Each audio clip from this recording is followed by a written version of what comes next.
ఈ ఫ్లోరా అది పెద్ద చచ్చే చావు వస్తున్నదమ్మా బిగ్ బాస్ హౌస్లో.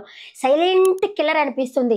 వేరే వాళ్ళు ఇప్పుడు మాట్లాడితే వాళ్ళ మాట వినిపిస్తుంది. ఈయన ఏంటంటే సైలెంట్గా ఏంటి ఎక్కడెక్కడైనా బట్టలు ఉండింది అనుకోండి, రీతు బట్టలు కూడా ఉంటే పోయి డస్ట్బిన్ దగ్గర పెట్టిందంట. మన సండే అయ్యో నేను సండే రోజు మంచి డ్రెస్ వేసుకున్నాను, అది తీసుకెళ్ళి డస్ట్బిన్లో పెట్టావంటే నేను వేరే వాళ్ళ బట్టలు ముట్టుకొని అంటుంది. వేరే వాళ్ళ బట్టలు ముట్టుకొని అన్నప్పుడు తీసి పక్కన పెట్టింది కదా, అదే తీసి చేతి పెట్టచ్చు కదా, ముట్టుకొనే కదా పెట్టింది అని రీతు కుయ్యో ముర్రా అంటా ఉంది.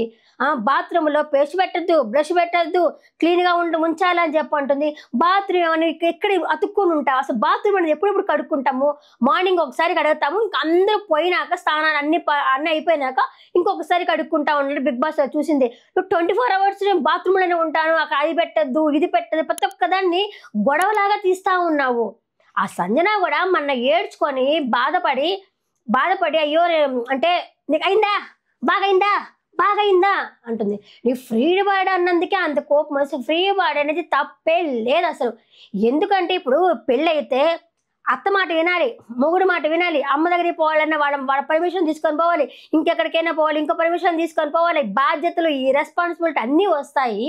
సో ఏ బాధ్యత లేకపోతే ఫ్రీ వర్డ్ అంటారు.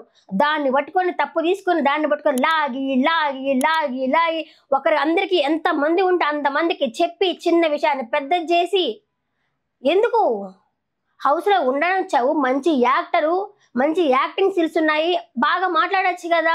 ఈ సాడీలు ఎందుకు, ఈ ఫ్లోరాని పంపిస్తే బాగుంది అనిపిస్తుంది నాకు.